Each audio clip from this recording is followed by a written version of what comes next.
I think that I may have found the cure to loneliness, and no, it is not spending time with people. Hey doll, welcome back to Faith Lately, your faith-filled girl talk podcast where girl talk meets God, and we just talk about life lately and faith lately and life and love and career and faith and all of that good stuff.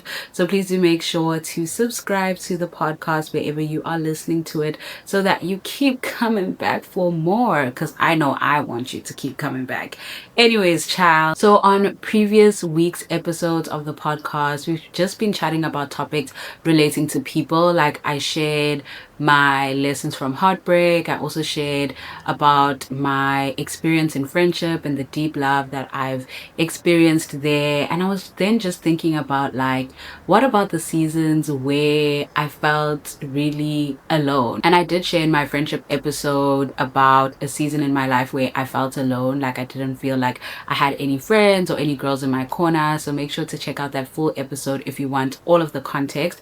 But just based off the previous topics, I was just thinking about how much I love my people. I love my girls. I love being in community. I love having people around and people to do life with. It's honestly such a blessing and such a privilege, but not everyone is in that season. And I myself have had seasons in my life where I was not in that season, and I found myself struggling with feelings of loneliness, especially when I moved to a new city and I kind of left all of my friends in the city I was living in before. It was my first time living alone as well, and I just remember the silence being so loud. Like, I was so used to being at home and always hearing like my siblings chatting, having my parents to chat to, just having a home full of people, full of laughter, full of conversation and chit chatter, to going to like dead silence was just so jarring for me. And going from speaking every day, like I knew when I wake up in the morning,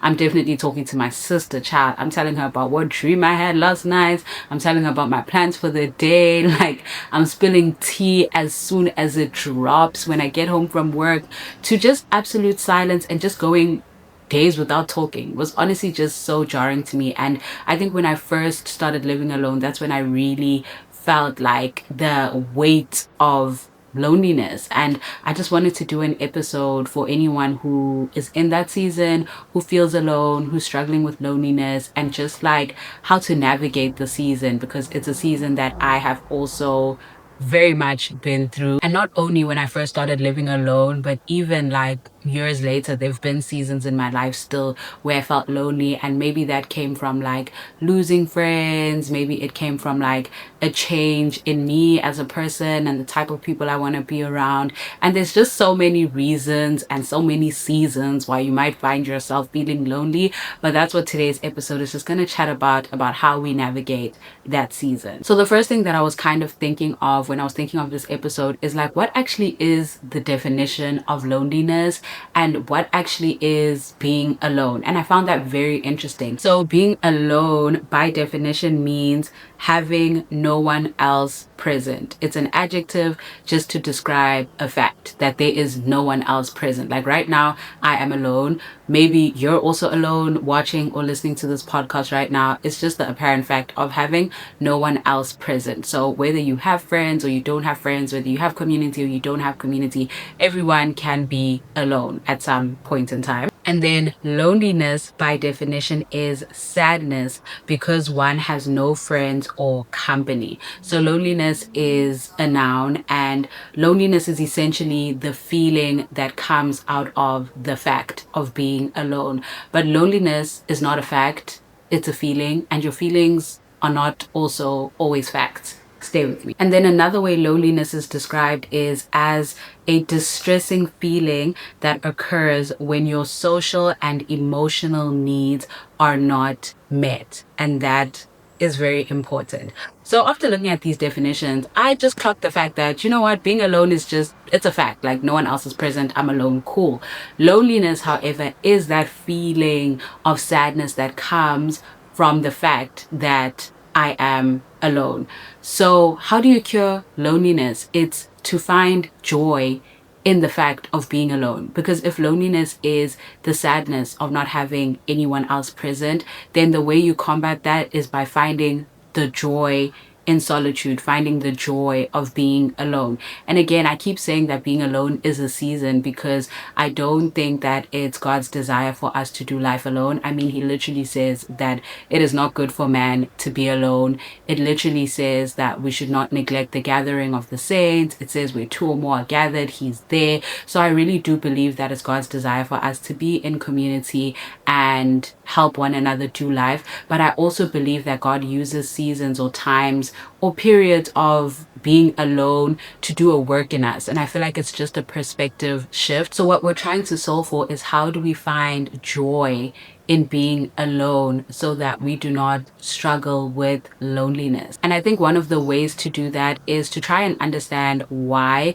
you might be in a season of being alone. A perspective shift can help so much. Like if you knew that you're in the season for a purpose, for a reason, for a process, you might not feel sad about not having people present because you understand the work that is being done in you in that season. And the Bible does speak about like anyone who lacks wisdom should ask God, you know? So it's times where we need to ask God, like, God, why am I alone in this season? Why am I alone right now in my life?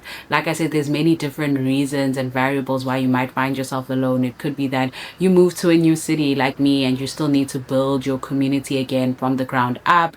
It could be that maybe the people that you were associating yourself with before cannot go with you into your next level, into your next chapter, and those people have fallen away for a time until the right people find you. Maybe it might be that you need to be in a season where you don't have any distractions, you don't have any emotional drainers, you don't have the wrong influence, so that you can get to the next level that you're trying to get to. Like there's many reasons why you might be alone. So I think just trying to understand why you're in a season of being alone can really help combat that loneliness, because you know that there is a reason why I'm in the season, and it helps you steward it so much better when you see it from a perspective of it's working for your good. Like Romans 8:28 says, all things work together for the good of those who love God. So even that season of you being alone, it's going to work for the good of you who loves God. Another benefit of seeking God's wisdom as to why you might be in a season of being alone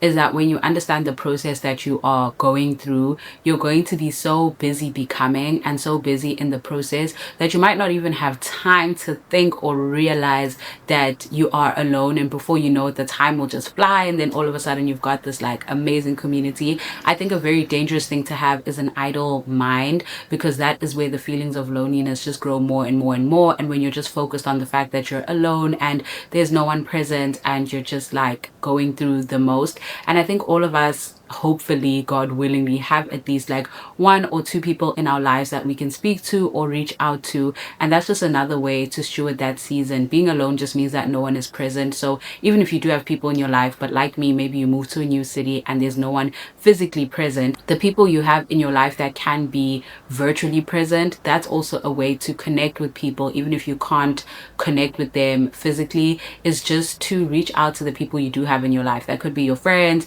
that could be your family, that could be even your spiritual leaders at church. It could be anyone really that you can just reach out to and chat to and just have some form of presence, even if it's virtual presence. Like I'm someone who also, when I first started living alone, like I would be on the phone with my friends a lot, child. Like I would be on them long phone calls, I'll be on them long FaceTimes, because it really helped alleviate the feeling of being alone. Even though, yes, I didn't have anyone physically around me and present anymore, and my days were so quiet, but just getting on the phone with a friend helped so much with the feelings of loneliness, because I didn't feel that sadness of being alone, because I kind of created a virtual presence with my friends. But if you find yourself in a space where maybe you don't yet have friends, even in different cities, it's just about finding ways that you can be present with other people in communities. Perhaps it's starting a new hobby like running. Everybody running these days. The running bug has not caught me yet, but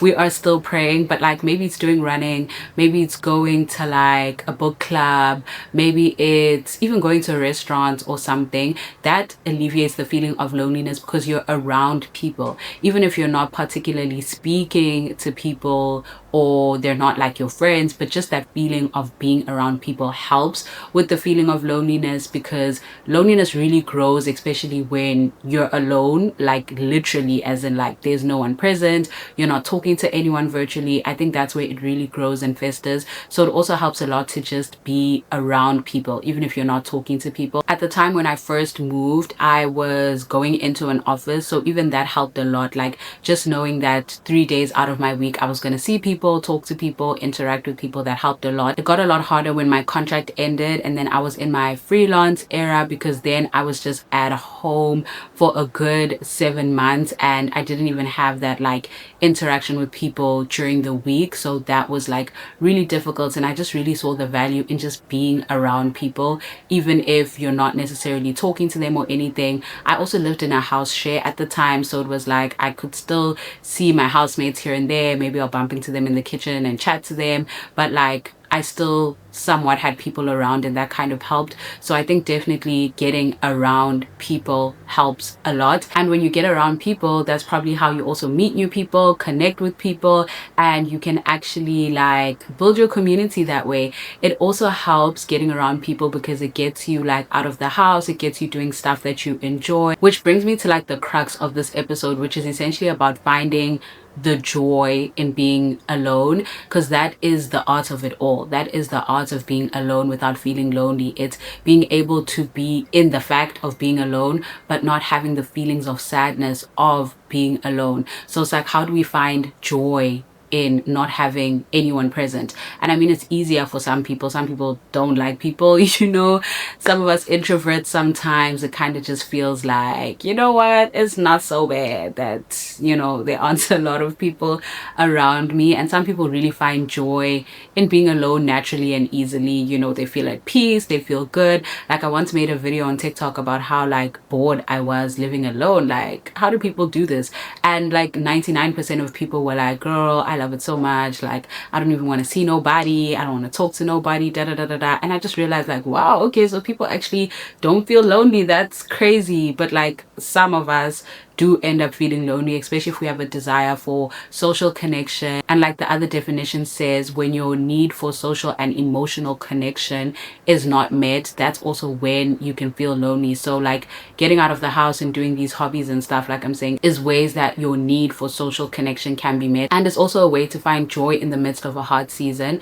But even for those days where you don't have the emotional capacity or even the resources, to be honest, to leave the house, because that's something I also faced. Like a lot of people would be like, oh, go put yourself out there, do a hobby, do this, do that. And yes, great advice, but sometimes in reality the practicality is maybe someone doesn't even have money for the transport to get from home to that hobby, or to pay the ticket price to do the thing, or all of these kind of practical things that happen that also sometimes get you in a place of feeling alone. Because another struggle I had personally was that because I moved to a new city and I was building my life from the ground up, I didn't have the resources necessarily to foster connections in the sense of like seeing people often, or like always making plans with a friend and being able to pull through. And I think that also just made me kind of withdraw and not really put a lot of effort into that social connection aspect, because I also didn't want to be that person that's always saying no to everything. Like, you always invite me out and I'm always saying no, and not because I don't want to show up, but because practically, resourcically, physically, I cannot show up, because I was still building my life literally from the ground up. So if you're in a space where like you want to go out, put yourself out there, do hobbies, etc., but maybe you just don't have the means to, how do you then find joy being alone, like at home, and struggling to meet like your social connection needs? And the way to combat that kind of loneliness that comes with being alone and not being able to go out and socialize with people is, again, to find the joy in being alone. So when you have your why, like we mentioned earlier, at least you'll have that perspective shift of why you're in a season, and that can help alleviate the feelings of loneliness. The other part would be to find joy in that being alone. So like just figuring out what you like to do. I think for me, a season of being alone was one of the best times to really discover myself, to really start to enjoy my own company, to really just understand like, what do I like, who am I, like it kind of becomes this fun little process of like dating yourself. It's like coming home from work and asking yourself like, what do you feel like eating today, what do you want to cook, and just also lowering your expectations or your bars for happiness. I know that sounds so crazy, but like sometimes we really want happiness to be the big things. Like we want that big promotion, that big house, that big car. We want to have this huge celebration with millions of friends, and all of those things do bring us joy. But I think when you find joy in the mundane, everyday, small little things, that also helps you find joy in being alone. Like I find joy just in like lighting a candle, a scent that I really love. It just smells so good. That makes me happy. Cooking a good, delicious meal makes me happy. And again, not having an idle mind. So like cooking, keeping me busy and just keeping me enjoying my own company, playing music that I like, figuring out what music do I like. Like, am I liking R&B? Am I liking Afro beats? Am I just in a mood for worship? Like, what is the vibe for today? It's just really enjoying your own company. And I think also just being cognizant or conscious of the fact that you're never truly alone when you walk with Jesus. You're never truly alone when you have the Holy Spirit. I think that's also another thing, like just being conscious of God's presence with me has helped a lot with the loneliness, because it's just like, I'm not alone. Like I'm actually with my homie Jesus, and some people talk to themselves in their apartments, and you know what? I get that. Like I literally get that. I usually have conversations in my head, but some people have them out loud. Like you can literally have God as your friend. You can literally be at home alone and just be talking to God in your head, telling him about your day, talking to him about the things that you would talk to a friend about, reflecting on the week, reflecting on this. And that has also helped grow my relationship with God spiritually, is just treating him like a friend, and not just leaving him for Sunday. And that has really helped alleviate feelings of loneliness, that, you know what, I'm actually not alone, and just trusting God as well, that he will bring the right people into your life. That's another way to alleviate the feelings, is through prayer, and just praying to God that, God, you will bring the right people into my life. You will help me find my community. Like you will do the things to make the things to be done, Another part of loneliness is not having your emotional needs met, which makes sense. So sometimes it's also a thing of learning how to like self-regulate and how to emotionally meet your own needs for the time being, I think we're so good at meeting our friends' emotional needs. Like we'll be there for them, we'll give them advice, we'll give them grace. But why can't we do that for our own selves? And I like to say this thing of like, I want to treat myself like someone that I love. Like if someone I love was having a hard day or going through this thing, how would I treat them? What would I do for them? Like if this was my best friend coming back after a long day of work and she was just like, yo girl, I just need someone to talk to right now or something, like what would I do? Like I would sit and I would listen to my best friend. Maybe I would make her like a cup of tea or coffee, or maybe her favorite meal, and just like be there for her and listen to her and just like not dismiss her and things like that. That's how you would treat someone that you love. So why don't we treat ourselves like someone that we love? Like that's also a way to have your emotional needs met even in the absence of people, is to be that emotional regulator for yourself. When you have a hard day, make yourself your favorite meal, cozy up with the warm little blanket, watch your favorite show. If you need to vent or talk to someone, pray to God, journal. I love journaling. Honestly, I haven't made as much time for it as I should, but in general, I love journaling. I love just writing down what I'm thinking, what I'm feeling, what I'm going through, That's another way to have my emotional needs met. Because sometimes, and the gag is sometimes, you can have people present in your life and still not have your emotional needs met. In fact, worse, they can emotionally dysregulate you. So also the presence of people in your life doesn't necessarily mean your emotional needs will be met, or your social connection needs will be met. You might meet people that actually don't really vibe with people, and you could still feel lonely even in the presence of people, which is the gag that we don't really talk about. So it's also so important to pray about your community and pray about the people God brings into your life, so that you also don't find yourself feeling lonely while having people present, you know? So yeah, loneliness is just, it's really the feeling, it's really the sadness of not having people present.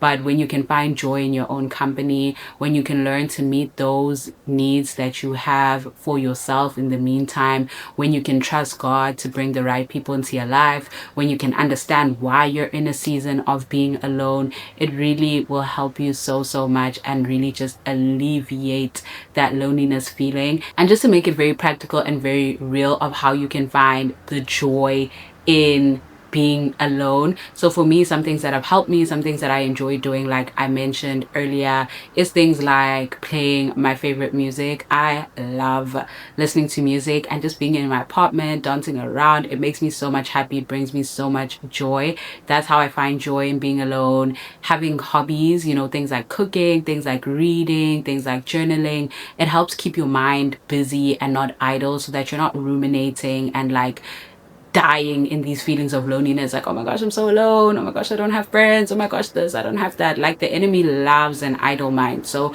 just making sure that you're keeping your mind busy and active and stuff will really help you a lot. So having fun hobbies that you like, coloring in while you listen to your music, any of that stuff, you know. Also emotionally regulating myself, again, I do that through journaling, through praying, through like sometimes just a warm cup of tea. I love a warm cup of tea. It feels like a hug to me. So just having a nice warm cup of tea, just being kind to myself, just loving myself. That's another way I find the joy in being alone. And I think also looking on the bright side, you know, sometimes we really look at like the painful parts of being alone, which is fair and fine. It's always like, oh, I wish I had someone to enjoy this time with. Oh my gosh, I wish I had someone to talk to and this and that. But like, looking at the bright sides of being alone, I've started really appreciating like my peace more. I've started appreciating the quiet and the silence more. Like, instead of resisting the silence, I'm trying to learn to embrace the silence and just kind of see the conversations that I can have with God during that time. I'm actually grateful that I have this time of quietness, you know. I'm grateful that I'm the only person I have to think about and take care of in a home, that like I'm the only person's emotions I have to worry about. I'm the only person whose food, etc., I have to worry about. Because I mean, we'll get into times and seasons where you wake up in a loud house, you know, maybe you'll have your kids running around, maybe you'll have your husband needing something, you know.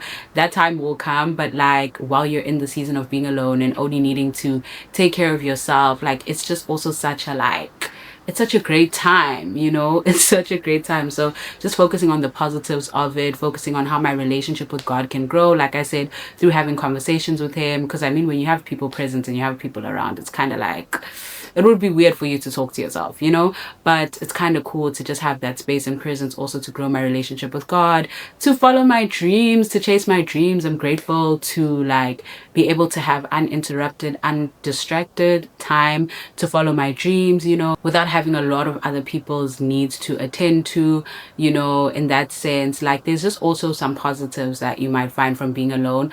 Yours may definitely be different to mine, but that's another thing that helps, is like looking at the bright side of a season, and also just knowing and remembering that it's a season, child. Like God himself said, it is not good for man to be alone. So you will not be in a season of loneliness forever. You will not be alone forever.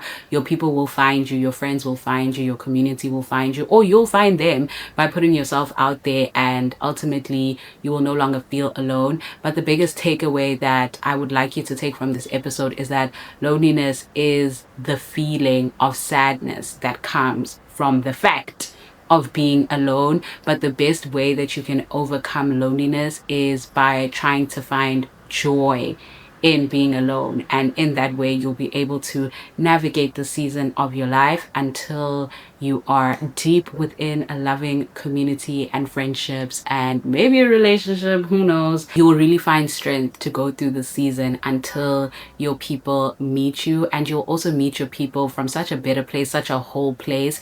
It's actually also such a beautiful thing, especially for women, to be alone, because you also know that all of the relationships that you then bring into your life are not coming from a place of loneliness, because like you've learned how to be alone, you've learned how to find joy in your own company. So everyone that's also coming into your life is competing with your peace, girl. They are competing with the joy that you've cultivated for yourself in being alone. So it also helps you in not rushing into friendships, relationships, or anything just to like quickly try and cure that loneliness, because you just need people around you. You just want to be around people. When you find the joy in being alone, it also helps you be a lot more discerning and helps you be a lot more careful about the people that you are bringing into your life. And that's the best place to build relationships from a place of I'm not afraid to be alone. That gives you the courage to set boundaries, that gives you the courage to have your standards, that gives you the courage to really know what type of people you want in your life, what you'll tolerate, what you won't tolerate, and you won't be people pleasing, walking on eggshells, because you know that you have learned how to find joy in being alone. Overcoming loneliness is just amazing. It's such a confidence builder, and it really just makes you so strong and just so much more switched on when new people do start entering your life. But with that being said, I hope that you dolls enjoyed this episode. Let me know in the comments if you've ever been in a season of being alone or feeling lonely, and just how you deal with the feelings of loneliness. And I would love to see you in the next episode, so please make sure to subscribe, and also make sure to subscribe to our weekly newsletters, which are the Faith Lately Love Letters, where I share weekly reflections and wisdom from the week. You know, if you just can't get enough of me, girl. But yeah, I hope to see you guys again next week. Also, let me know in the comments if there's any topics that you would like me to chat about, and I look forward to this girl talk next week. See you next time. Bye, doll.